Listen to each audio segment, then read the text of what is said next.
Hi, thanks for the introduction. Thanks for having me here, there. And let me share the screen because I've got something to show you.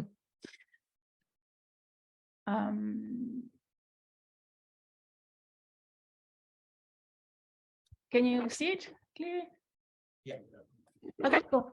So I'm an artist and a curator, and I'm passionate about the history of computer art and its pioneers. And I've recently completed an AHRC-funded research project about documenting digital art. And today I'm going to talk about one of the outcomes of the project and what led me to that. My background is in art history, and when I started working in this field, I realized that not much research had been done on the pioneers of computational art. So I started studying their work and to give these artists a voice. And by meeting them in person and by talking with them, I strongly felt, and I still feel, that through their work, I can trace the history, or one history in particular, of media art.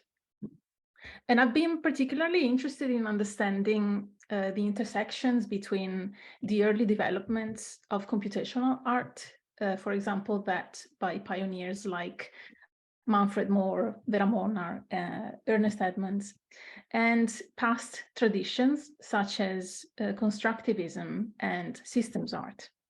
And the main challenge I set myself is to integrate computational art into traditional art historiography. So I initially focused on one pioneer of algorithmic art, Ernest Edmonds.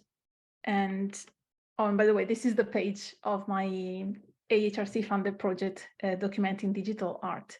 So you can check what we've been doing. So yes, as I was saying, I started by focusing on one pioneer, Ernest Edmonds, and incidentally, my first research fellowship after my PhD was actually at the Institute of Creative Technologies at the Montfort University in Leicester. And here I was able to research Ernest's archive. And one of the outcomes of my fellowship was my book, Generative Systems Art, about his work. And I then expanded my area of research, and I started to look at an international group of pioneers of computer art, which is usually referred as the algorists. So one of my biggest questions has been how to bring alive and tell the stories of these pioneers. In 2017, I curated the exhibition Algorithmic Signs in Venice. And it was a really exciting experience because for the first time I realized how much my curatorial practice could do to tell my stories and my research to a new and wider non-specialized audience, because usually my field is generally considered a rather niche field of contemporary art. And in this way, I really understood that I could reach a wider audience, which is non-specialized. And I learned how powerful that way of communication is. So in this show, I explored the history of generative art from the 1960s to the present by selecting the work of 5 amazing pioneers, Ernest Edmonds, Manfred Moore, Vera Molnar, Frida Nake, and Roman Verosco. Now, my curatorial practice is based on direct interaction with the artist. So I usually spend quite a long time with them to understand their work and to make the selection together. And here, for example, are a couple of pictures of me with Vera on the right in her studio in Paris when we were selecting the works for the exhibition. And on the left is me with Roman Verosco recording an interview in London. So documentation has a vital role in all of this, and it constantly feeds into my curatorial projects. So for example, I recently collected all the documentation material about algorithmic science in this book, The Algorithmic Dimension with Springer, that just came out. And here I've put all the transcriptions of my interviews with the artist, the floor plans, the complete selection of works, and other material that helps maintaining the exhibition alive. And I personally documented all phases of the curatorial process from the moment the works arrived in Venice and were transported to the gallery for installation. I personally filmed some interviews with the artist during the opening of the show, and I made a short documentary with some behind the scenes moments and interviews with the artists that kind of help to frame their work and their experience in this particular setting and venue. And it's on YouTube now, and this is the link, but you can simply look for algorithmic science in the search box, and you should be able to find it. Now, during this curatorial project, there were also times where some site-specific installations took an unpredictable turn and generated some happy accidents, like this interactive generative installation by Ernest Edmonds called Shaping Space. So because of the shape of the room where we installed it, we got some unexpected reflections on the wall that were not part of the original plan. And Edmonds was there during the installation phase, and he really liked these reflections, so he decided to keep them. And this kind of inspired me to interview him about this work and the various iterations that have been doing over the years. And I eventually published this chapter in this book that talks about this specific installation and the history behind it. And I really like it because basically it's a great way to document the life of an installation over a certain period of time and to document the artist's thoughts about that. But what I found extremely exciting in all this process was also the fact that I could take the opportunity to commission new works to some of the featured artists. So this is something that I started with algorithmic science, and it has now become a regular practice for me. So commissioning new works to those pioneers I've been studying for so long means a lot to me, and it helps me making the point that their work has a history, but it's also very much alive, and it still inspires younger generations of artists, and it's relevant to today's art. And of course, I document all these phases of this process as well. So I will only mention two commissions that I curated for algorithmic science. One is this one by Ernest Edmonds, Growth and Form. It's a site-specific installation that takes data from a camera, which is directed into the space in front of the gallery entrance. And so it catches the movement of visitors entering the gallery. And it generates colors and patterns that are projected on the wall that you see in front of you. And the second is Roman Verosco's St. Mark's Apocalypse. And this was my second commission for algorithmic science, where I asked Verosco to create a work inspired by his algorithmic poetry drawings. And the original drawings are executed with a drawing machine guided by Roman's instructions. And we were then able to show a video documentation where you can see the entire procedure that lasts about 8 hours from the first stroke to the last. So once again, documentation was key when showing this particular piece. And this takes me to my latest project and new commission. This is Vera Molnar, one of the greatest pioneers of computer art.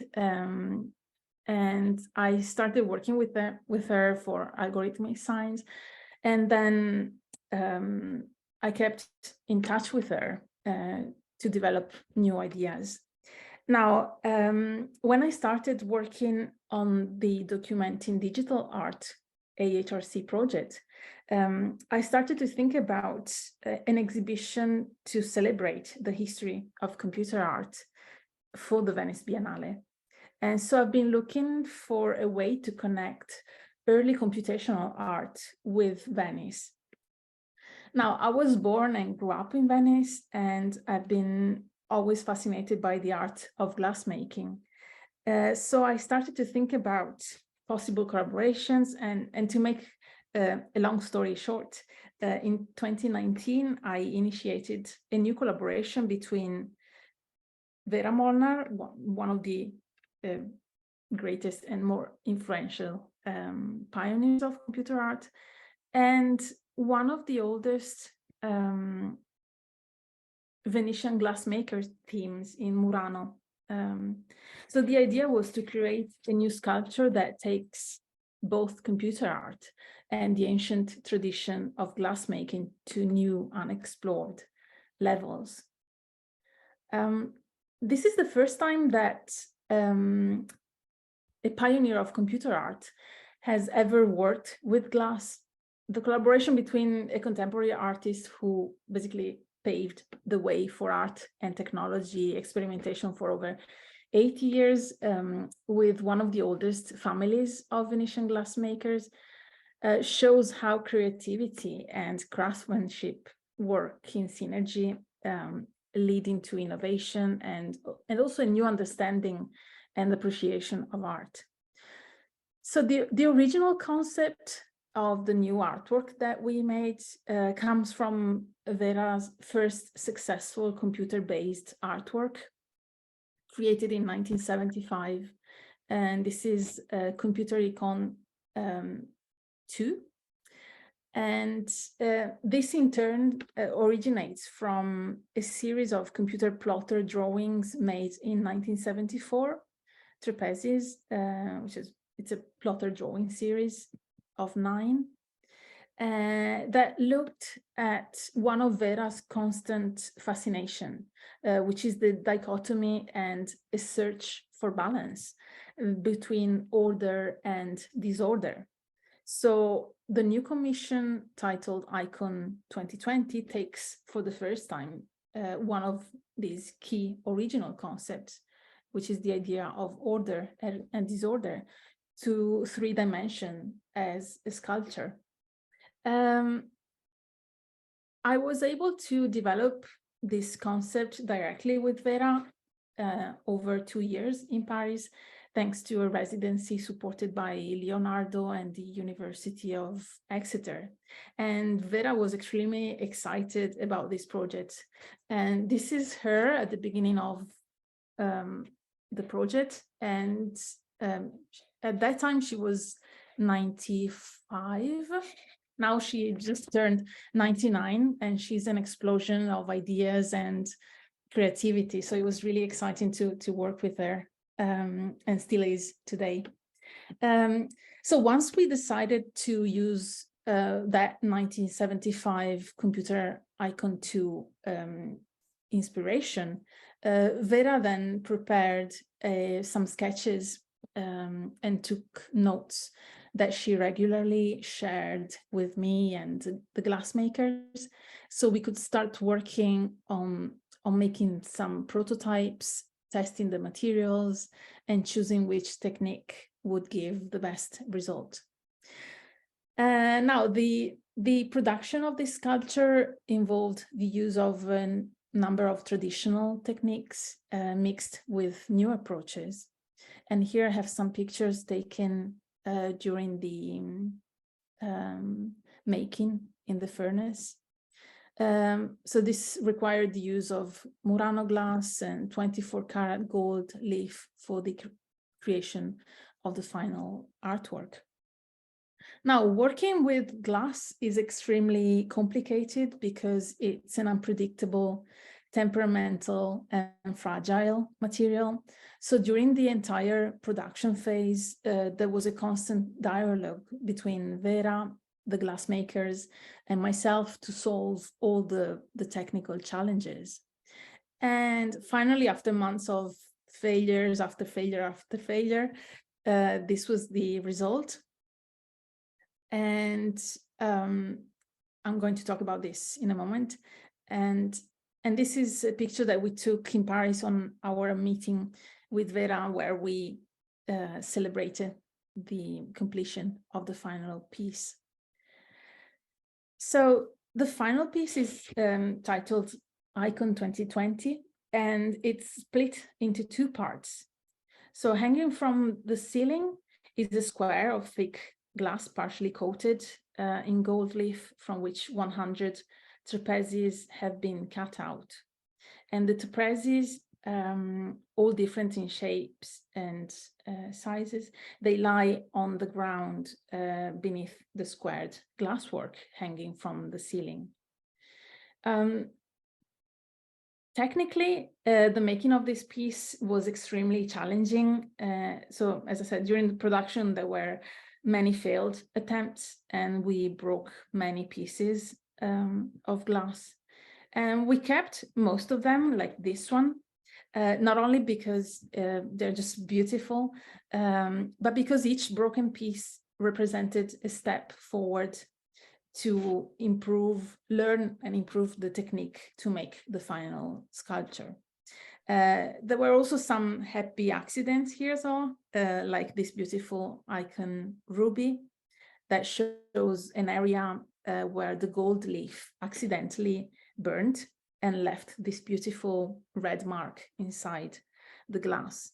And this particular reaction of burnt gold is something that happens very rarely and that cannot be replicated at will.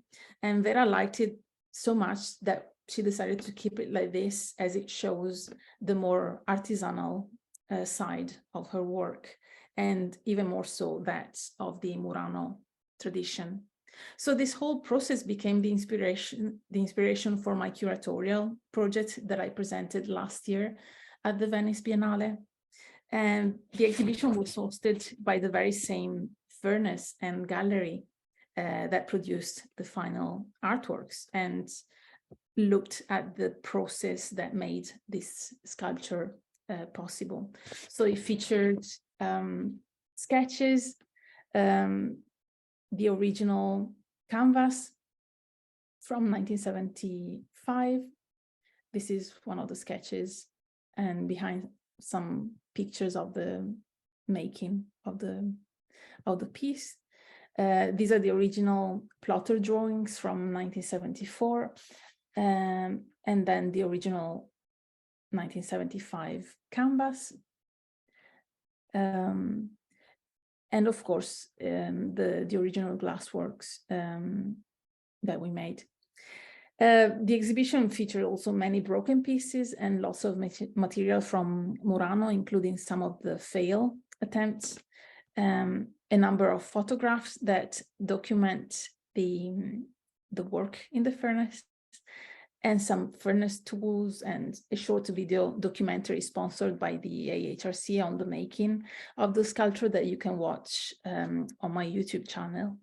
So this exhibition and this commission are extremely important to me, because with them I wanted to make the point that computational art has a history that is over 50 years old, and this history is alive thanks to the work of its pioneers that are still active and passionate in creating new works.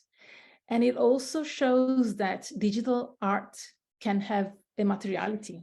It's tangible, and there's a craft behind it, being this the code or glass or both in this case. So I think this is all from me. So thank you very much. And I'll be happy to talk more about this during the day.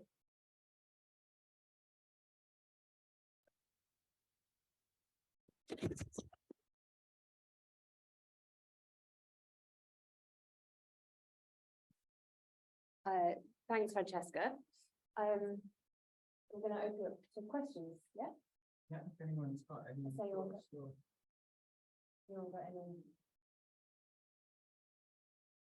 any burning thoughts? Yeah. Oh, sorry. Hi, Francesca, it's Sean here. Hi, Sean. Your work with Vera, it seems to either come at a very important time or been the trigger for a real resurgence in interest in Vera's work. I'd like to know if you were maybe responsible for that, or it's something that's happened independently and it's been a happy coincidence. Well, I've been working with, well, thank you very much for the very nice question. First of all, lovely to see you again. I've been working with Vera for many years, since I was a student and then a researcher, and I've always found her work inspiring and important for not just for the history of computer art, but also for the contemporary art field and the latest creation. So I was working with them, with her for a long time. I had this idea of commissioning her this new work, this sculpture, and I had the even more crazy idea to present it at the Venice Biennale, which is a huge international showcase of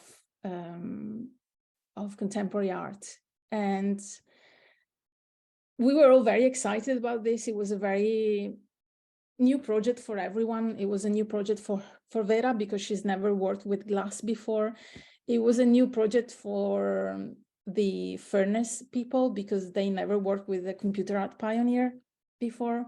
And it was a new project for me because I never commissioned a work like this and never thought that something so old like the tradition of glass making could be in synergy with computational art, which is my greatest passion. So we were all like coming as it was a new experience for everyone.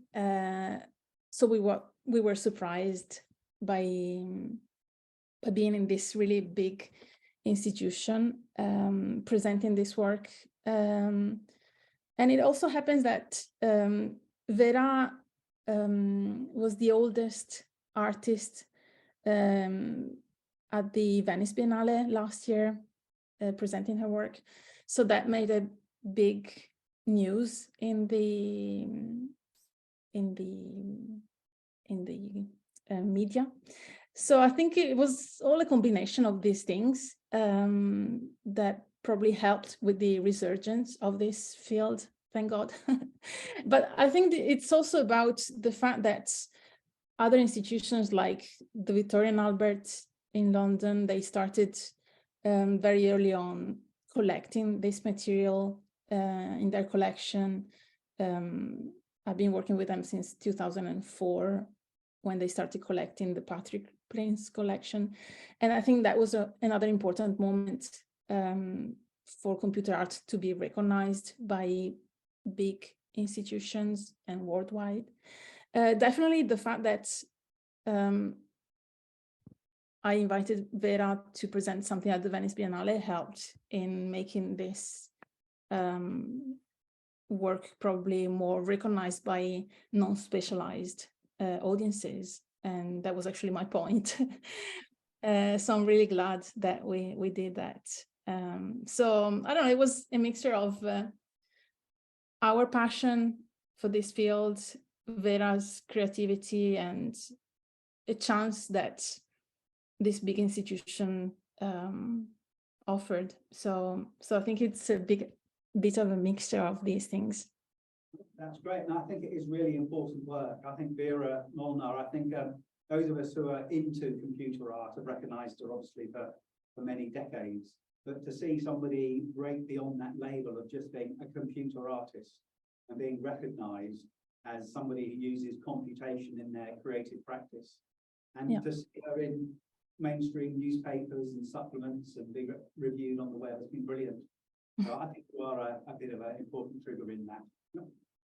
Oh, and by the way, can I just add to that the collection of the Victoria and Albert Museum has been created also thanks to the Computer Art Society, and you had a huge role in that.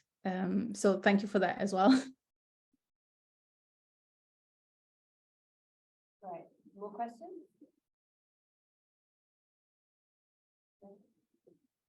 Francesca, I just wanted to ask a question about your process of sort of creating these personal connections with artists, and how you sort of think about that it's forming is such a crucial part of art history, that sort of those interviews and that documentation that you're building.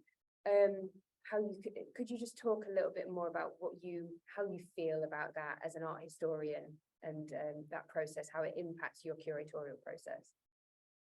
Thank you. Yeah, sure. I mean, working directly with artists to me is crucial for my research and for my curatorial projects, and it feeds into my research like nothing else, really. I mean, it's super important. And this is something that I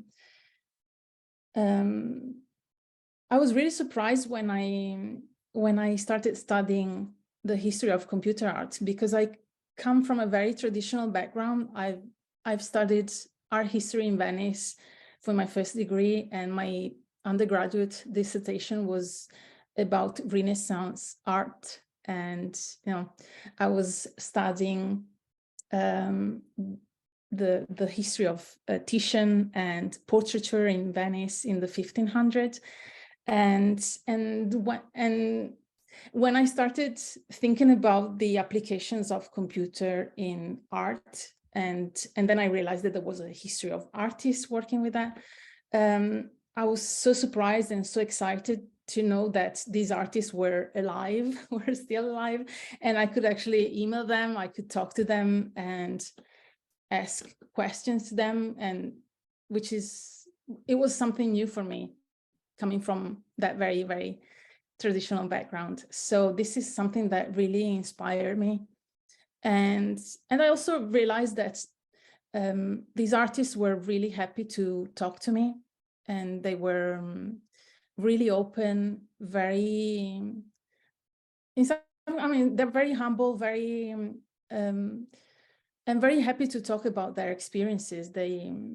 And to me, it was so important to document their voices, that it just became the main source for my research, literally.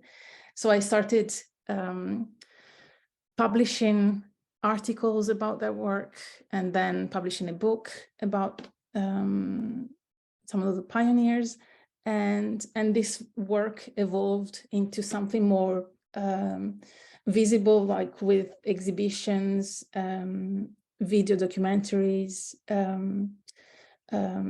and new commissions. So I think it all evolved in something that I'm really proud of, and very, very grateful that I can do. I'm really grateful that I'm still in contact with so many artists, and that they are happy to work with me to create new works, because I think this, as I said before, this is the whole point of my experience right now, to show that this field has a history, which is a very old history. It's not just something that happened recently. It's a long history, and its pioneers are still alive, and they're still working, and their work is still so valuable for contemporary art. So working with them, it's absolutely, it's a gift. It's a huge gift to me, and a big honor. Can I ask a question? Do you have to stand on microphone? Can you hear it? Can you hear Heath? Hello. Hi. Hi. Would you consider commissioning Julian Assange to make a piece of Sorry, if I would consider commissioning Julian Assange to continue his work as a media artist? if he does some algorithmic art, yes.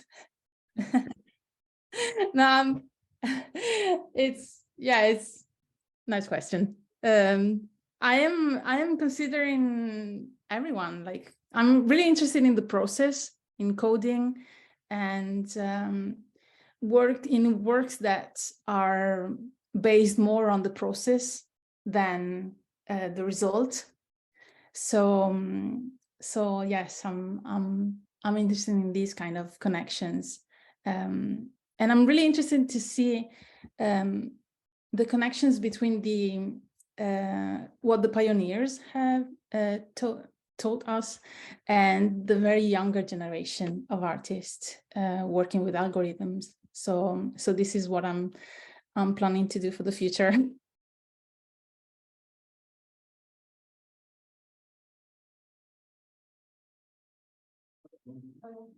Is code part of the presentation and documentation?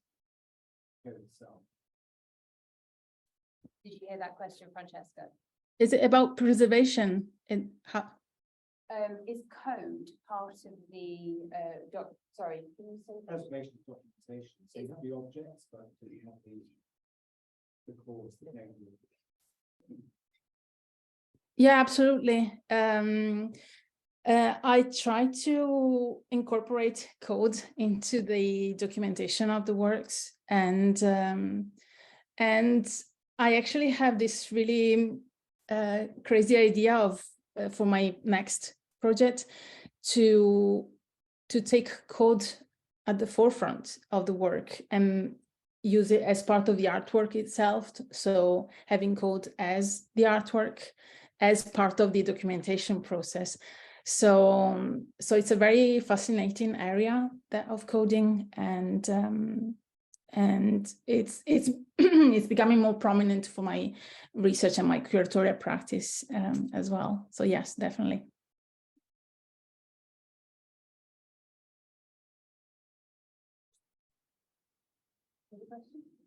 Yeah, I was just wondering, is there any exciting new ways of exhibiting work like this that you're really interested in from a more sort of traditional museum visitor experience? Is there any other sort of new ways that you think would really lend itself to this art form? In the same way that you've embraced traditional art form, well, artists have embraced traditional art forms. Is there any, do you see anything exciting, new ways to exhibit this artwork now? Yeah, thank you. Yes, with this project, I kind of looked back at the past tradition, and it was super exciting. In my future project, I'm actually trying to look at the future, and I would like to do something that has to do with more interaction with the audience and making them part of the artwork in a way that they help making it, like in a very interactive way, and at the same time they can look at the code behind the artwork, which is also part of the documentation. So this is again something that is a bit sketchy probably right now, but this is definitely a direction that I want to take with my future projects that are both commissioning new works and curating them. So I would definitely look at ways of more dynamic interaction with the audience for the next project.